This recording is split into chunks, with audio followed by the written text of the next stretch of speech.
दोस्तों जय हिंद जय भारत।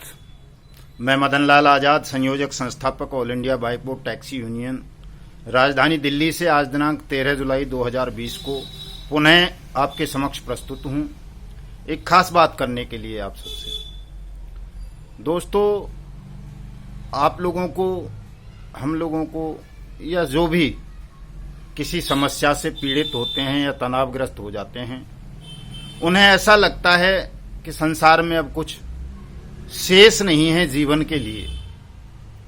मैं इस वीडियो संदेश के माध्यम से, छोटे से संदेश के माध्यम से आपको ये बताना चाहता हूं कि कुछ खत्म हो जाने से समूचा संसार, समूचा जीवन नष्ट नहीं हुआ करता।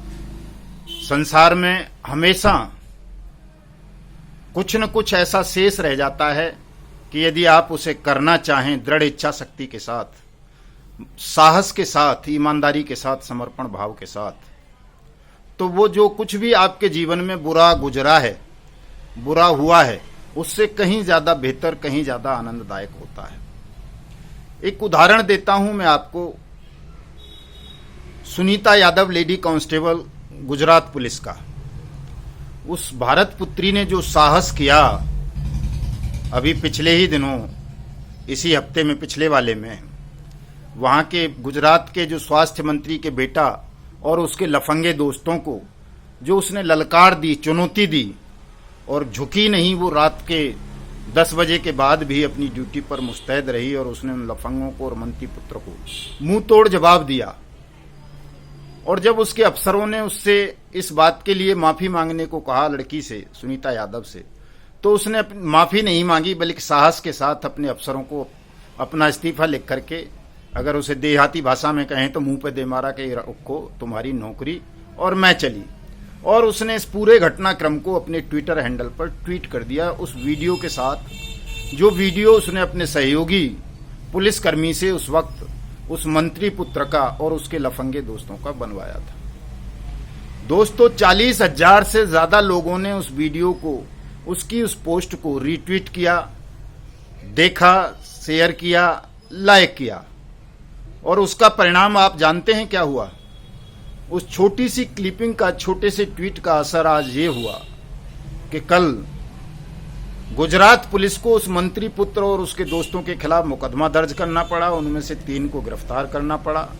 मंत्री माफी मांग रहा है। सुनीता यादव का इस्तीफा नामंजूर कर दिया गया।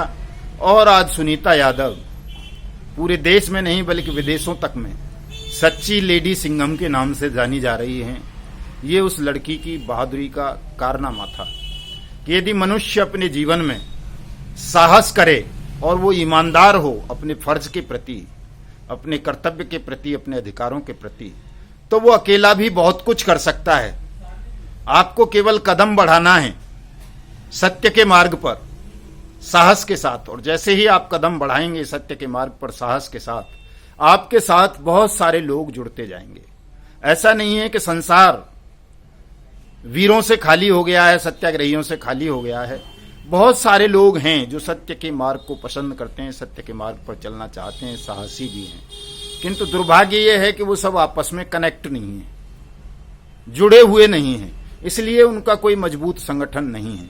यदि आपस में तमाम साहसी और सत्यमार्गी लोग जुड़ जाएं, कनेक्ट हो जाएं, तो ये जितने भी ठग हैं, बेईमान हैं, अपराधी किस्म के लोग हैं जो संगठित होकर के देश को लूट रहे हैं, अपराध कर रहे हैं, वो सब आपके कदमों में होंगे। वो झुक जाएंगे, वो डर जाएंगे, वो भाग जाएंगे, या वो जेलों में रहेंगे। यही 3 अंजाम उनके होंगे।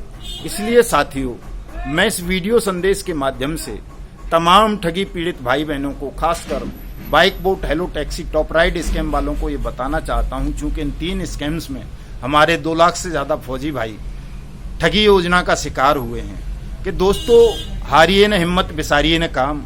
आप हिम्मत को मत हारो, साहस बनाओ, सोशल मीडिया पर एक्टिव रहो, जम करके अपनी समस्या को दूसरे लोगों तक फैलाओ, पहुंचाओ। बहुत सारे लोग आपके साथ जुड़ जाएंगे और आपकी जो ये समस्या है, जो दर्द है, जो पीड़ा है, जो हताशा है, इसका बहुत जल्दी निराकरण हो जाएगा। आप सब लोग संगठित होकर के सामूहिक प्रयास करो, all India bike boat taxi union से जुड़ो, हमारे ट्विटर हैंडल पर जाकर के ट्वीट्स को रिट्वीट करो, वहां अपनी व्यथा कथा बताओ दुनिया को। डरो मत, कहीं कुछ नहीं होता। कोई ऑफिसर जुल्म करता है, कोई मिनिस्टर, कोई सरकार जुल्म करती है आपके साथ, आपको नौकरी से निकालने की धमकी देती है, तो वो आपको नौकरी से निकाल नहीं पाएगा। और निकाल भी दे तो मैं समझता हूं कुछ बहुत ज्यादा नहीं बिगड़ जाएगा। नौकरी छूटने के बाद भी, डिसमिस होने के बाद भी बहुत कुछ है इस दुनिया में जो आप इस नौकरी पर रहते हुए नहीं कर सकते, वो आगे चल करके उससे ज्यादा कहीं बढ़िया कर सकते हो। दिखाओ सुनीता यादव की तरह साहस। सब साथी डरो मत, भयभीत मत हो, भयमुक्त हो जाओ और मिलकर के सामूहिक संघर्ष करो। सार्वजनिक मंचों से अपनी आवाज को उठाओ। बहुत जल्दी आपका डूबा हुआ धन आप सबको वापस मिल जाएगा। दूसरी बात मैं राधा माधव कॉरपोरेशन लिमिटेड के साथियों को बताना चाहता हूं कि राधा माधव कॉरपोरेशन लिमिटेड के खिलाफ, उसके सीएमडी मितेश अग्रवाल और अभिषेक अग्रवाल के खिलाफ और उसके प्रमोटर्स के खिलाफ दिल्ली पुलिस ने मुकदमा दर्ज कर लिया है और कल से बयान दर्ज होने की प्रक्रिया आरंभ होने जा रही है। आप तमाम साथी अपने शर्म, संकोच और भय को त्याग करके एकजुट हो जाओ और इन ठगों पर हल्ला बोल अभियान आरंभ कर दो। दोस्तों, बहुत जल्दी हम ठग मुक्त, बेईमान रहित भारत का निर्माण करने में सफल हो जाएंगे।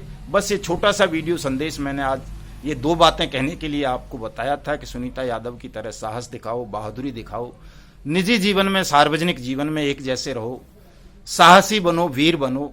ये दुनिया आपके समक्ष झुक जाएगी। ठगों में और बेईमानों में कोई साहस नहीं हुआ करता, वो बहुत शक्तिशाली नहीं होते, उनसे ज्यादा डरपोक संसार में जीव जंतु भी नहीं होते, कीड़े मकोड़े भी नहीं होते।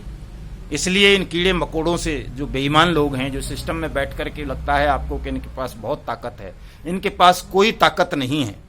ताकत सारी सत्याग्रह में है, ताकत सारी जनता में निहित है। मैं अपनी बात खत्म करने से पहले आपको एक बात बताना चाहूंगा कि मंत्री नहीं माफिया हैं, मंत्री नहीं माफिया हैं जिनको सरकार समझते तुम, भारत के असली दुश्मन हैं जिन्हें विधाता कहते तुम। तो दोस्तों, इन माफियाओं से, मिनिस्टर्स से, विधाताओं से डरने की, घबराने की जरूरत नहीं है, क्योंकि आपका मार्ग सत्य का मार्ग है। जीत आपका इंतजार कर रही है। आप सब लोग संगठित हो जाओ और संगठित होकर के हल्ला बोल अभियान शुरू कर दो ठगों के और बेईमानों के खिलाफ। जय हिंद, जय भारत।